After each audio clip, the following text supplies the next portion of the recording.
Buenos días, hermanos, segunda sesión de Paso a Paso. Bienvenidos a este tiempo de enseñanza, de aprendizaje. Estamos acá ya un día domingo, como es habitual, 10 de la mañana nos conectamos acá. Y recuerden que estas van a ser ya las últimas sesiones de transmisión en vivo, porque luego estaremos en el Paso a Paso presencial, como lo hacíamos antes de que ocurriera todo lo que es la pandemia. Y obviamente todo el material que vamos a estar trabajando va a estar disponible también para ustedes en la página web de nuestra iglesia, en nuestro Face y en nuestro canal de YouTube, ¿ya? Igual seguiremos subiendo un video de la sesión, pero no en vivo, sino que durante la semana. Pero lo importante es que usted sepa que este Paso a Paso tiene una serie completa en verano que se llama La Carta a Tito, donde estamos analizando todo lo que tiene que ver con esta carta, lo que implica para nosotros encontrarnos con el Evangelio y obviamente sacar varias enseñanzas prácticas que tienen que ver con lo ministerial, con el liderazgo, que tienen que ver con el servicio al interior de la iglesia local.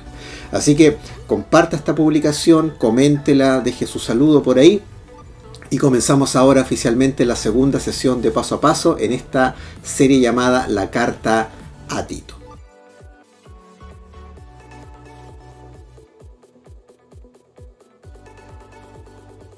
Como le dije yo en la sesión anterior, vamos a estar dividiendo la carta en 4 partes, ¿ya? Hoy día comenzamos con la primera parte, que al mismo tiempo va a ser hoy domingo, y la próxima semana también seguiremos trabajando en la primera parte de esta división de la carta de Tito. Y esto está del capítulo 1, del verso 5 al verso 15. Hoy día solamente vamos a hablar un poco del verso 5 al verso 8, ¿ya? Así que por esa razón, la misma primera parte de este libro que estamos trabajando lo vamos a dividir en 2 sesiones, la de hoy y la del próximo domingo, ¿ya? Ahora, ¿cómo comienza el verso 5? Esto es Pablo escribiéndole a Tito. Usted ya sabe quién es Pablo, usted ya sabe quién es Tito. Eso lo vimos en la sesión del día de ayer, el día sábado, de forma excepcional. Si no lo ha visto, vaya a verlo ahí. Al final de este video va a aparecer ahí en la pantalla que usted puede pinchar e ir inmediatamente a la primera sesión. Si no, vaya a nuestro sitio web iglesiaentuciudad.org y ahí va a encontrar la primera sesión con esta y los materiales respectivos para que usted pueda descargar. Entonces, ¿cómo comienza el verso 5? Dice: te dejé en Creta para que pudieras terminar nuestro trabajo. Esto se lo escribe Pablo a Tito.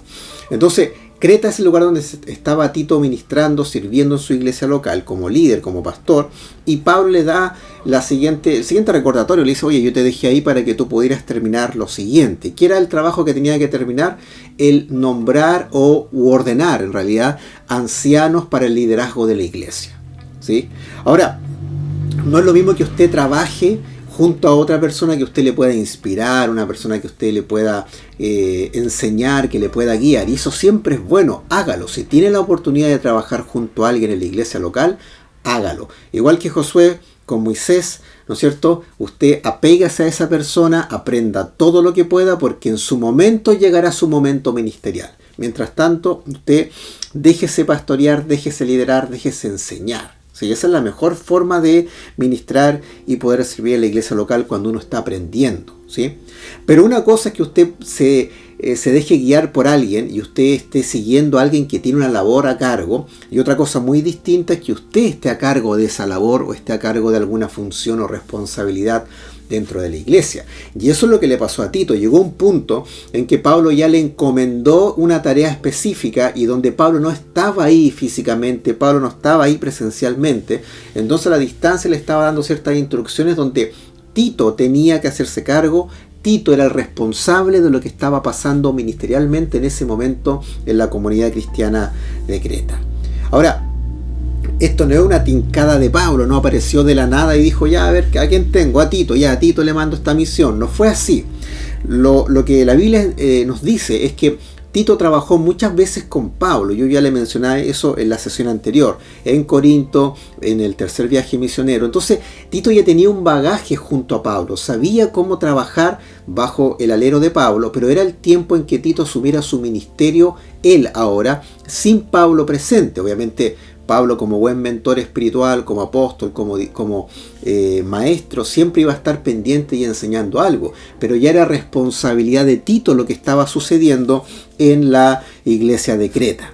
Entonces, como Tito trabajó en varias ocasiones junto a Pablo, pero como colaborador, era el tiempo que ahora él asumiera ciertas tareas que eran un poquito más complejas de las que él había hecho antes con Pablo. ¿Por qué? Porque esto estaba demostrando ya la evidencia, el fruto de todo el trabajo, el servicio que Tito pudo experimentar anteriormente, ¿sí? Entonces, acá a Tito se le estaba demandando liderazgo en una situación importante, en un momento importante de lo que estaba viviendo la iglesia en Creta. Entonces, aquí usted debe entender que cuando lea la carta a Tito, Pablo no le está dando sugerencias y Pablo no le está dando ciertos consejos en todo momento, porque hay consejos, por supuesto que sí. Pero la carta comienza donde Pablo a Tito le da instrucciones muy claras de lo que debe hacer sí o sí. Y aquí le hago una pregunta práctica al tiro. Cuando a usted se le encomienda algo en la iglesia local y le dan instrucciones a seguir, ¿usted las sigue o no las considera? Porque no es lo mismo una sugerencia, no es lo mismo un consejo y no es lo mismo una instrucción. Las tres cosas pueden aportar a su vida y las tres cosas a usted le pueden beneficiar, pero depende cómo usted entienda cada una de ellas. Por ejemplo, una sugerencia usted puede recibirla, escucharla y si quiere la hace, o si usted ve que es conveniente, la puede tomar y la puede aplicar. Un consejo es algo mucho más que una sugerencia, donde implica que usted se le está diciendo que haga algo que es importante y usted tiene el tiempo de sopesarlo, de analizarlo y ojalá lo haga, pero tampoco se le puede obligar porque es un consejo. Pero una instrucción se le dice usted haga A y usted tiene que hacer A. Si usted le dicen haga B, usted tiene que hacer B. Caso práctico. Si usted tiene que, por ejemplo, enseñar, o usted tiene que recibir a ciertas personas en la iglesia para una reunión, para un evento, y se le pide que usted se haga cargo de la logística y le dice, mire, necesitamos que la gente se abran las puertas a cierta hora, que se cierren a cierta hora, que la gente cuando llegue se lo ubique en estos lugares, ¿ya? Usted recibe un sinnúmero de instrucciones que son claves para esta parte logística. Usted no puede llegar ese día y decir, no, ¿sabes qué? Lo voy a hacer distinto porque no me tincó como me dijeron, así que lo voy a hacer a la pinta mía mejor. Si a usted se le da una instrucción, usted tiene que ser obediente en ese sentido para que a usted le vaya bien. Entonces usted tiene que hacer lo que se le pidió que hiciera bajo las instrucciones específicas, porque por algo se acordaron antes, por algo se le dijeron antes y usted ya las sabía de antemano. Entonces usted entenderá que una instrucción es, mire, esto es lo que hay que hacer, le pedimos que usted haga exactamente esto. Todo lo demás que pueda surgir en el camino, como alguna situación de la cual algo está saliendo del plan, usted se puede adaptar, usted puede conversar, pero ya tiene instrucciones claras. Jesucristo con los apóstoles, con los discípulos en su momento, les dijo, los voy a enviar de 2 en 2, instrucción clara, no lleven nada, solamente lo que tienen puesto. Imagínense que alguno de los discípulos hubiera sido bien porfiado y hubiera dicho, no, pero yo quiero ir, puede ser de a 3. Es como la típica pregunta que le hacen a uno como profesor los estudiantes. Uno le dice, ya, grupos de 4. Y siempre hay alguien que levanta la mano y dice, profe, y pueden ser de 5. Y uno los queda mirando con mucho amor y les dice, ¿y qué dije yo? Entonces usted entenderá que las instrucciones se dan por alguna razón.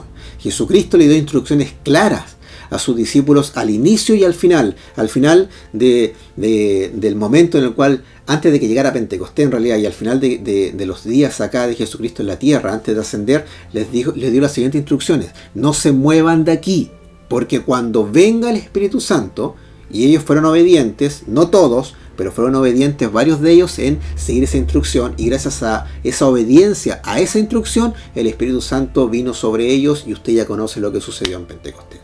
Entonces, ¿Dios nos da instrucciones? Por supuesto que sí. ¿El liderazgo nos da instrucciones? Por supuesto que sí. Usted tiene que ser como Tito, que siguió las instrucciones de Pablo. En la iglesia local, usted siga las instrucciones de su liderazgo. Obviamente el liderazgo busca lo mejor para usted, busca lo mejor para la iglesia, y esas instrucciones tienen que estar en coherencia con la palabra de Dios, con la cultura de la iglesia y con el bienestar de la iglesia. Queremos servir a la iglesia, queremos ministrarla. Por ende, las instrucciones a seguir son claves. Y acá Tito estaba demostrando liderazgo, carácter, al decir, ok, voy a hacer lo que Pablo me está diciendo, ¿sí? a lo mejor eran amigos muy cercanos, lo más probable, pero aún así Tito respetaba la autoridad de Pablo con la experiencia que tenía, con el bagaje, el ministerio que tenía. Por ende, Tito siguió las instrucciones y por ende Pablo fue muy específico en decirle haz A, B, C, D y así en adelante. Y Tito lo más probable es que haya hecho todo según lo que Pablo estipuló. Ahora, ¿por qué esto es relevante? Porque las instrucciones que el liderazgo, que en este caso Pablo le dio al liderazgo de Tito, eran para el beneficio de Tito, para el beneficio de la iglesia y para mantener un orden, para aportar, para poder despejar ciertas cosas que no estaban bien en ese entonces. Entonces las instrucciones fueron claves porque le dio un piso a Tito para que él dijera, esto es lo que hay que hacer.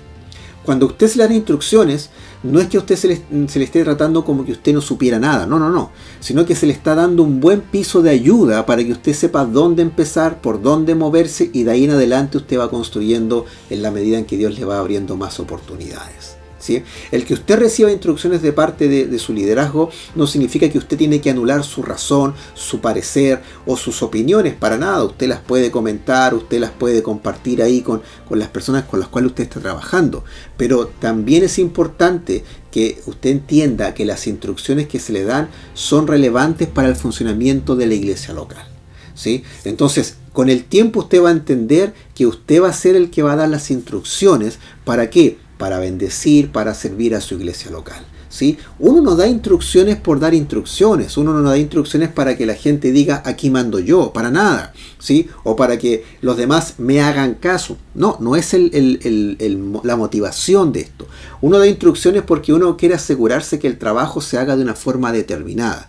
Y uno tiene que tener la suficiente humildad, pero también el suficiente carácter para decir, ok, yo lo hago como se me está pidiendo y de ahí en adelante sigo construyendo, sigo bendiciendo y en su momento aportaré lo que es necesario con las personas adecuadas, obviamente, con el liderazgo que usted está trabajando o con la persona que Dios ha puesto ahí en su vida para guiarle en ese momento.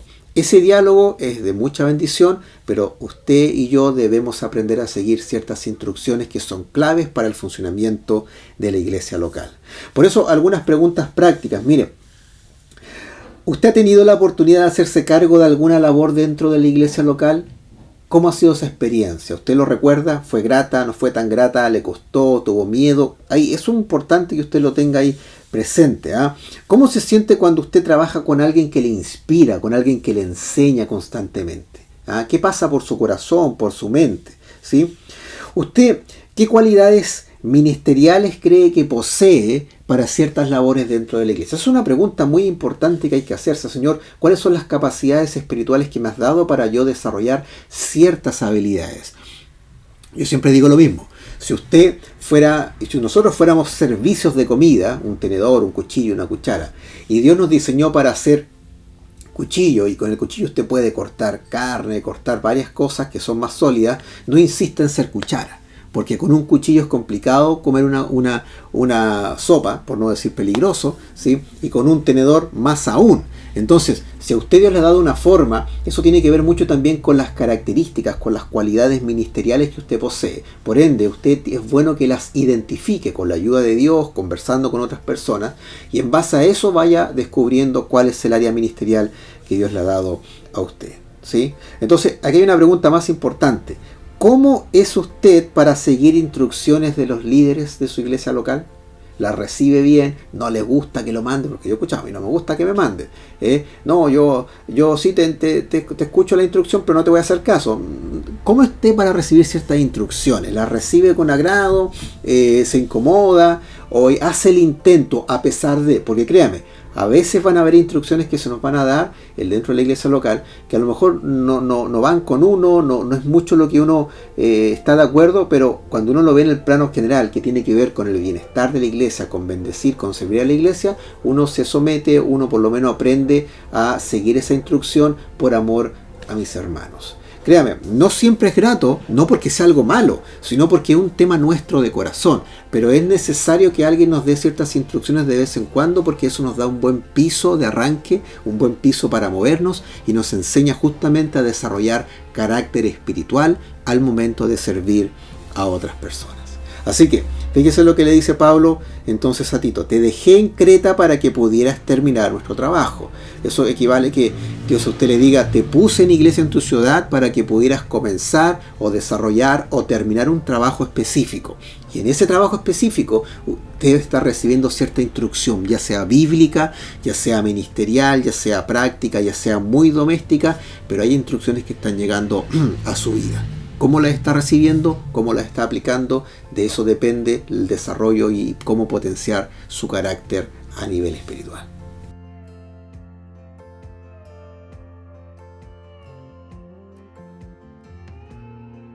Tito recibe las siguientes instrucciones de parte de Pablo, pero esta vez respecto a dos áreas importantes de las personas que iban a estar aspirando a este liderazgo. Dice así el verso 5 del capítulo 1. El anciano debe ser intachable, esposo de una sola mujer. Sus hijos deben ser creyentes, libres de sospecha de libertinaje o de desobediencia. Uno dirá, bueno, esto es bien obvio, ¿no? ¿Para qué Pablo lo menciona? O sea, ¿cuál es el propósito de que diga que tiene que ser fiel? Quizá intachable, ya ok, pero que tiene que ser fiel y que sus hijos sean creyentes, eso es pero claro que tiene que ser así, de hecho se da. Créame, se da, pero no siempre también se da esto. Ahora, veámoslo en el contexto de la carta de Pablo. Recuerde que en Creta había una decadencia moral, había inmoralidad por todas partes, típico de una ciudad griega, greco-romana, en realidad una isla greco-romana, porque esas dos culturas cuando se fusionaron aumentó no solamente el conocimiento, sino que también la decadencia, y de hecho el Imperio Romano en gran parte pereció producto de la inmoralidad que había en su sistema de valores, ¿sí? Ahora, ¿cuál es el tema de esto? Intachable no quiere decir que Pablo está diciéndole a Tito: búscate ministros perfectos. Tito tenía una responsabilidad importante que le iba a tomar tiempo de sopesar un poco la vida de los que aspiraban al liderazgo. Y ser intachable tenía que ver con, y tiene que ver con, ser una persona contundente y coherente con el llamado que Dios tiene para cada uno de nosotros. O sea, intachable no es sinónimo de sabérselas todas, sino que es tener una vida que tenga contundencia espiritual y que tenga coherencia espiritual. Y eso es clave, porque el liderazgo no puede ser tomado, o el liderazgo no puede ser llevado a personas que no tengan contundencia en su vida ni coherencia en su vida, porque de esa contundencia y de esa coherencia depende cómo se está guiando la iglesia local. Muchas iglesias locales que tienen mucho potencial se pierden en el camino, no porque los hermanos no tengan la intención de buscar a Dios o de ser guiados, sencillamente porque el liderazgo ha perdido la contundencia y la coherencia. Y eso es clave. Por eso vemos que en la iglesia local del primer siglo, los apóstoles, los líderes, había claramente una contundencia y una coherencia en sus vidas. Por ende eran iglesias fuertes también, porque el liderazgo tiene que ver hacia dónde se está llevando también la iglesia de Cristo. Si bien es cierto, Cristo es el Señor de la iglesia, le encomienda esa misión a los líderes, a los pastores, a los maestros y a todas estas personas claves que están ahí para poder guiar la iglesia hacia la perspectiva de reino que Dios quiere establecer aquí en la tierra. Entonces, hablamos de personas ancianos, en este caso los que iban a asumir el liderazgo en la comunidad cristiana de Creta, que fueran intachables, contundentes y coherentes espiritualmente. Esposos de una sola mujer. A raíz de nuestro contexto uno dirá, pero eso es obvio, no hay para qué mencionarlo. Pero en el contexto de Tito, que estaba en Creta, había que mencionarlo porque en esa época el adulterio era la norma, ¿sí? De hecho, ser fiel a la esposa no era la norma, era la excepción. ¿Y por qué se daba esto? Los registros históricos plantean, y esto lo dicen los mismos historiadores de la época y los filósofos, de que el adulterio era común porque el matrimonio no era algo realmente por amor, sino que era algo por conveniencia y por utilidad, donde el hombre podía tener su descendencia y podía también administrar mejor sus bienes. La mujer prácticamente no tenía mucho que recibir de ese aspecto, además de protección, cierta provisión y estatus. Pero en definitiva, era el hombre el que sometía en gran parte a la mujer.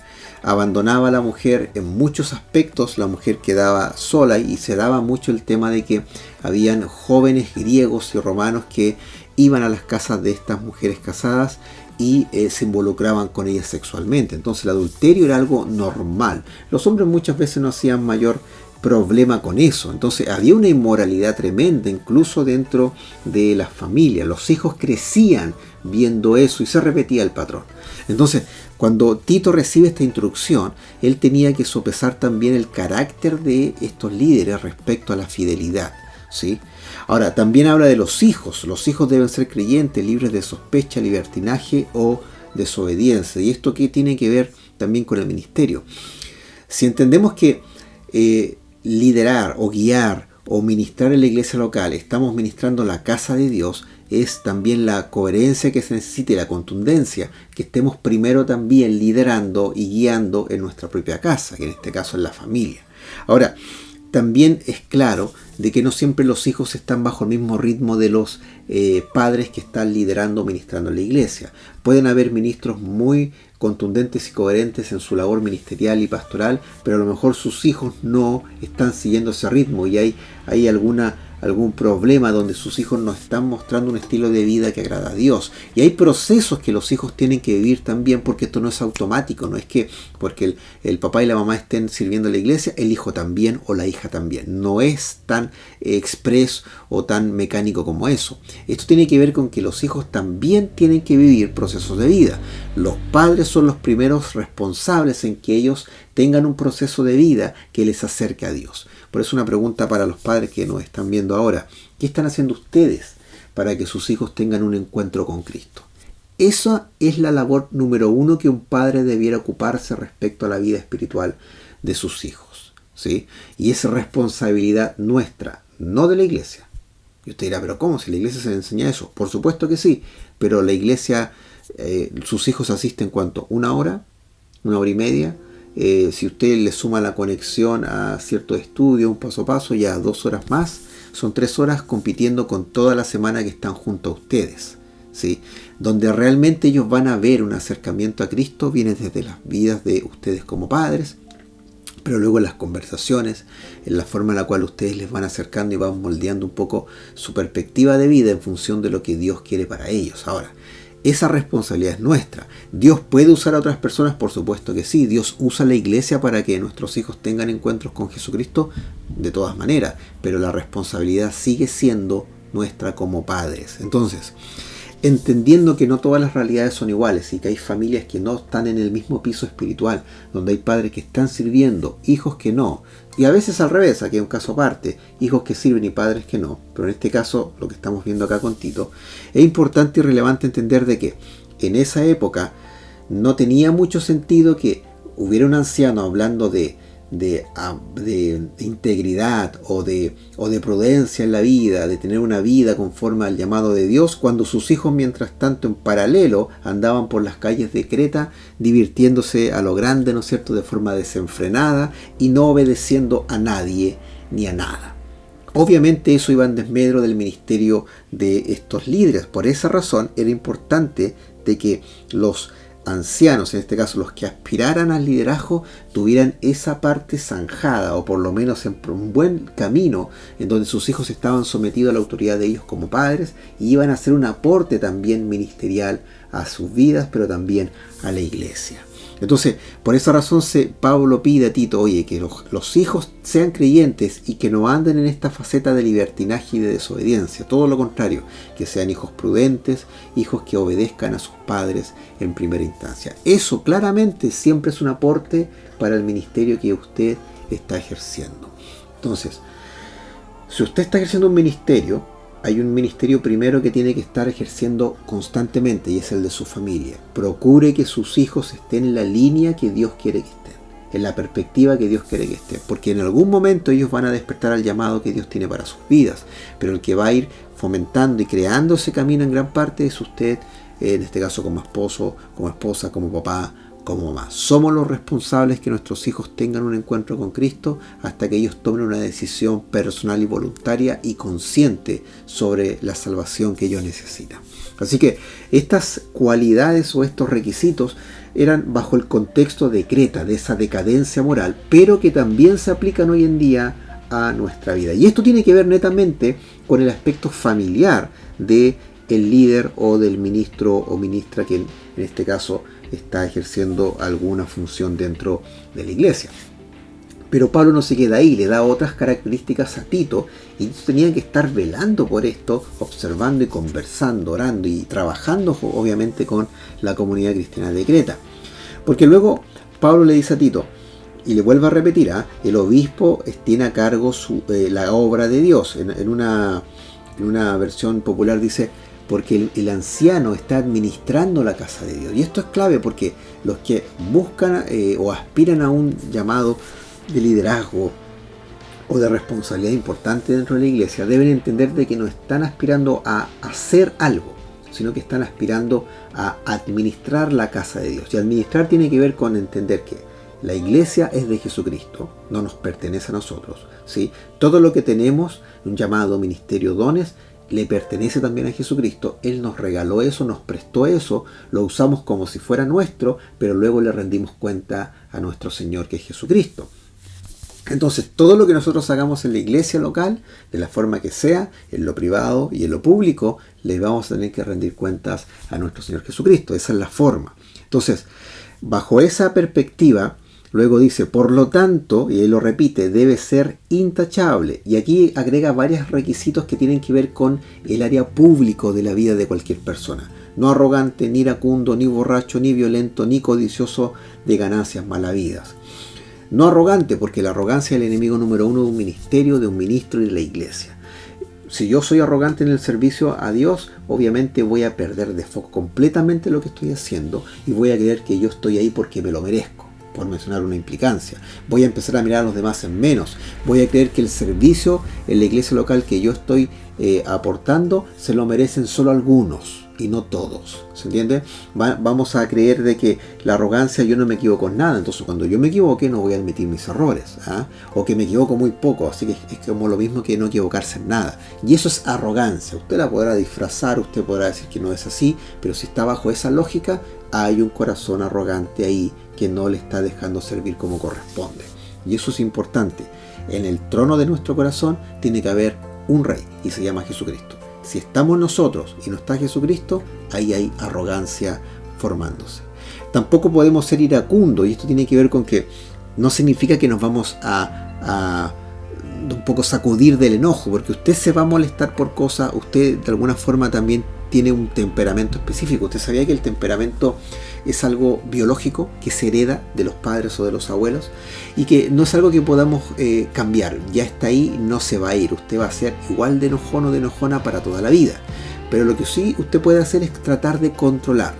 Pero de una forma más espiritual. Nosotros entendemos como hijos de Dios que Dios es el que va formando en nosotros transformación, para que entre todos esos aspectos de nuestra vida el temperamento sea algo que aporte y no algo que dañe. Cuando una persona se deja controlar por el enojo, se vuelve una persona iracunda que está constantemente enojada por todo. ¿Conoce personas así? Que se enojan por todo y que están constantemente en un estado de enojo. ¿Sí? Que uno les mira la cara y ya sabe que están enojados. Ven algo bueno, pero algo les molesta igual. Entonces es un enojo constante que va ramificándose en rencor, en desconfianza y en una persona que es desconforme y en tantas cosas más. No podemos servir a nuestra iglesia local siendo iracundos. Eso tiene que salir de nuestro repertorio y es un proceso de vida. ¿Sí? El temperamento está en la forma en la cual reaccionamos, pero hay formas y formas. Formas en decir las cosas, los tonos, las reacciones, las miradas, los gestos, la forma en la cual le llamamos la atención a alguien. Fíjese, la forma en la cual confrontamos a alguien. Hay muchas formas que tenemos que cuidar. No vamos a ser perfectos, nos vamos a equivocar, pero no podemos ser personas iracundas, donde el enojo nos domine en todo momento. ¿Sí? Borrachos, pero ¿cómo se le ocurre que va a asumir a alguien que es bueno para tomar vino, que siempre se emborracha? Claro que eso no sucede. ¿En qué sentido? Se nota cuando una persona tiene problemas de alcohol y tiene adicción al alcohol. Y obviamente, espero yo, que en ninguna iglesia hay una persona que se sepa que es alcohólica y que esté liderando. No corresponde, no es coherente con lo que Dios pide. Pero entendamos también esto en el contexto nuestro, no solamente en el contexto de Creta, donde era muy común ese tipo de desenfreno. Si recuerde que están en el contexto de lo que pasaba en Creta en esa época, el año 60 después de Cristo aproximadamente. Hablamos de que Hoy en día hay muchos ministros que a lo mejor pueden estar luchando contra adicciones que pueden ser muy sutiles pero muy complejas y secretas.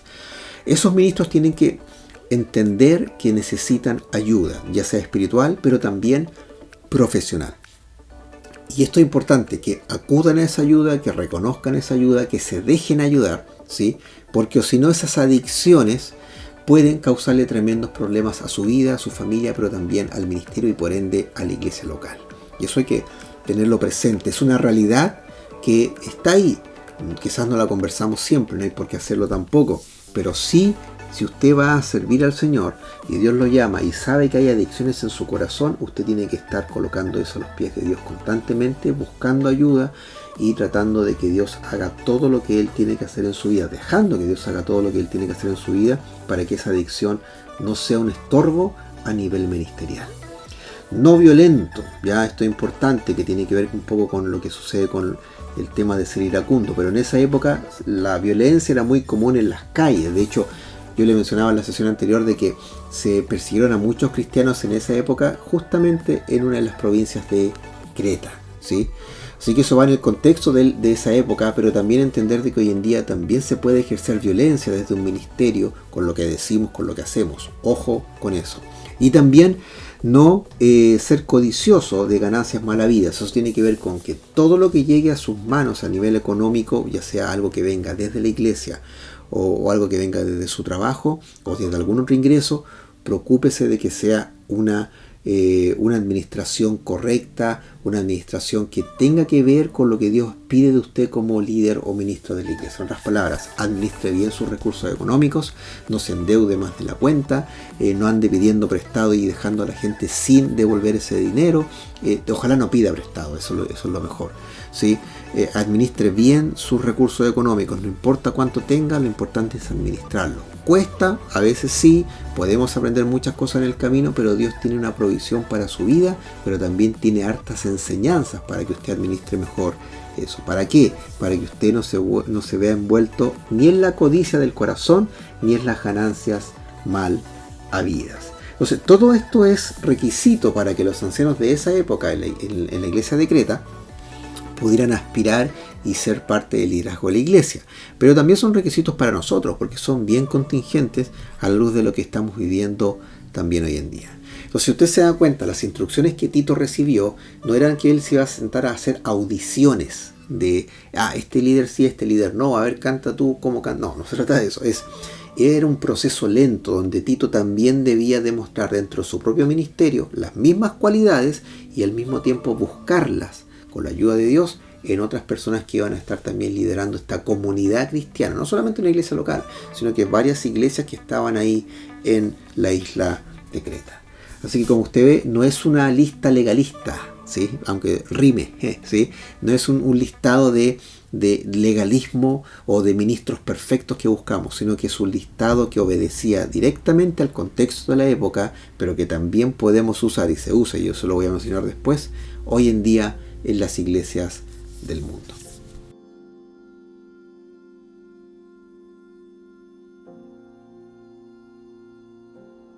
Hagamos dos conclusiones importantes para terminar este paso a paso. Primero, todas estas características, como yo ya le dije, apuntaban a marcar la diferencia en el contexto de decadencia moral en Creta en esa época. Tito tenía que contar con esas cualidades en su vida y al mismo tiempo buscarlas y ojalá modelarlas en la vida de los que iban a aspirar al liderazgo también en ese lugar.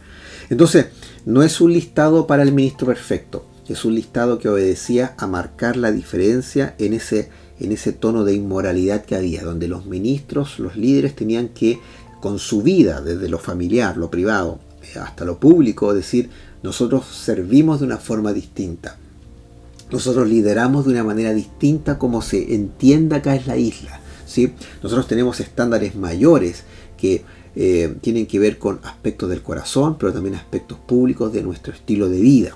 Entonces, no se trataba de que el que quisiera, bueno, estamos cortos de líderes, venga nomás. No es así, ¿sí? No se trataba de que, sí, este tiene pinta de, tampoco, con lo que ocurrió con Saúl. Se trataba de actitudes del corazón, de transformación de vida y de fruto de vida. El liderazgo y los ministros, los que sirven en la iglesia, tienen que dejarse transformar a nivel de corazón y eso tiene que evidenciarse a nivel de fruto de vida, ¿sí? No es hacer una función, no es hacerse cargo de una actividad, es liderar, es ministrar, es guiar, es servir a la iglesia. Entonces, bajo ese sentido, esto trae beneficios. Tener requisitos para el liderazgo, requisitos para ministrar, trae beneficios. ¿Por qué? Porque primero da orden. Segundo, deja en manifiesto y de forma explícita qué es lo que se pide del que va a ministrar. Ya sea que esté en la música, que esté en multimedia, que esté en la enseñanza, que esté predicando, que esté en la logística, que esté ayudando en los grupos pequeños. Estoy anunciando cosas de nuestra iglesia. Usted entenderá que cada iglesia tiene sus propias realidades, ya sea que esté en algún ministerio de misiones, de comunión, tantas cosas de lo social. Es importante que se establezcan ciertos criterios, ciertas pautas, ciertas instrucciones que dejan claros: a esto vamos, a esto vinimos, de esta forma lo hacemos y esto es lo que se pide de mí, y de esa forma incluso podemos ser evaluados, y eso es bueno. ¿Sabe por qué? Porque nos permite ir mejorando a nivel ministerial. La segunda conclusión es que este listado, si bien esto está contextualizado al tiempo de Creta, ¿sí?, de ese entonces, se ocupa y se puede usar hoy en día de forma literal, porque es un listado que es contingente a todos los tiempos, ¿ya? Entonces, hoy en día también estamos viendo una decadencia. Entonces, también podemos usar este listado para poder llamar o despertar el llamado en varios ministros y líderes, y también sopesar, analizar y observar sus vidas para que con la ayuda de Dios podamos darle la cabida a esos líderes que están siendo llamados para ministrar la iglesia, ¿sí? Entonces usted entenderá de que no es para cualquiera liderar y ministrar, pero sí hay necesidad de líderes y de ministros que tengan esta contundencia y esta coherencia de vida. De hecho, hay iglesias que ocupan este listado tal cual, al pie de la letra, usando el espíritu de lo que hay detrás de esto. ¿Para qué? Para decirle a los ministros: a esto van, esto es lo que pedimos de ustedes, de esta forma les evaluamos y de esta forma también les ayudamos. Entonces, este listado, o lo que estamos viendo acá en estos primeros 2 versículos, imagínense, del libro de Tito, nos deja ver de que efectivamente servir en la iglesia local no es cualquier cosa. Usted no se lo puede tomar como cualquier cosa. Servir en la iglesia local es demandante, pero también es un privilegio. Trae bendición para su vida, pero la idea es que usted también bendiga a la iglesia. No es un tema de estatus, es un tema de sometimiento, de servicio real, de autenticidad de corazón, de decir: yo quiero hacerme parte del llamado que Dios tiene para mi vida. Yo quiero entregar por completo todo lo que soy, todo lo que tengo, con tal de vivir en el llamado que Dios tiene para mí. Y para eso hay un ministerio, hay habilidades. Y a esta altura de la vida, después de una pandemia, y que sigue todavía, usted ya debería estar planteándose esto seriamente, usted ya debería tener claro esto seriamente y empezar a activar en la iglesia local, ¿sí? Porque no hay tiempo que perder. Los tiempos no van a ser mejores y necesitamos un liderazgo como el que Pablo le encomienda a Tito, y que Tito ya estaba desarrollando en su vida. Y ahí, cuando le damos la carta, usted se está dando cuenta que estos mismos criterios que están acá, Tito ya los tenía ahí en su corazón, en su mente, los estaba mostrando y evidenciando a nivel de fruto de vida, pero también habían cosas que estaban en proceso y que es propio de este ministrar la iglesia. Entonces, le quiero dejar algunas preguntas. ¿Usted cree que son necesarios estos requisitos hoy en día? ¿Sí? Agregaría otros bíblicos, ojo con eso, bíblicos, ya no los que a usted se le ocurra de: no, yo espero que el ministro sea alto y rubio. No. Requisitos bíblicos. Agregaría otros más, y si los agregaría, ¿dónde están en la Biblia? Búsquelo, léalos y vea si son realmente requisitos necesarios para ministrar o liderar. Créame, el Nuevo Testamento está lleno de esos requisitos. Otra pregunta práctica: ¿cuál es el diagnóstico que usted le haría a la sociedad hoy en día? Creta, ya yo le dije, había decadencia valórica, moral, familiar, tantas cosas, ¿sí? Pero ¿cuál es el diagnóstico para nuestra sociedad hoy en día, para Chile, para el mundo? ¿Qué estamos viviendo? Que necesitamos un liderazgo distinto, un servicio distinto, ¿sí? ¿De qué manera usted cree que el liderazgo debe marcar la diferencia en la iglesia local? Y ya piense en su iglesia local, pero también piense en las iglesias que están a lo largo del mundo, ¿sí? Y esto más que nada es un desafío. Ore por sus líderes, ore por sus pastores, ore por las personas que están ministrando, sirviendo constantemente en su iglesia local, y ore por su vida, casi se me cae el tablet, y ore por su vida para que usted también sea una de esas personas que va a estar sirviendo en la iglesia. No ayudando, queremos gente que sirva, ¿sí? La ayuda, el voluntariado siempre va a estar ahí, pero lo que Dios está llamando no es voluntarios, se está llamando siervos y siervas, y usted es una de esas personas. Así que con esto yo me despido. Recuerde que en esta descripción del video está el material para que descargue la sesión de hoy. Todo lo que está acá, yo he dicho algunas cosas, hay más. Cada material tiene elementos a trabajar. Usted tiene que ir leyendo, tomarse el tiempo en la semana para que pueda ver esto con más calma. Y como le dije la vez anterior, no tiene mucho sentido que solo me escuche a mí. Lo importante es que descargue el material, trabaje con el material, para que así Dios vaya trabajando en su mente, en su corazón en la semana de una forma sistemática, y usted vaya analizando con más detalle la carta de Tito. Léala, no se va a demorar más de 5 minutos leerla así de buena primera, pero lo importante es que trabajemos la carta para que le saquemos todas las bendiciones y todas las enseñanzas que hay en ella, porque son hartas. Serán 3 capítulos, pero nos dice mucho a nuestra vida. Así que nos vemos en la próxima sesión. Que el Señor les bendiga y siga acá en la conexión de nuestro culto, y revise el video. Aquí al final va a aparecer un cuadrito con el video de la sesión anterior, donde usted también puede revisarlo en caso que se lo haya perdido. Un abrazo y nos vemos.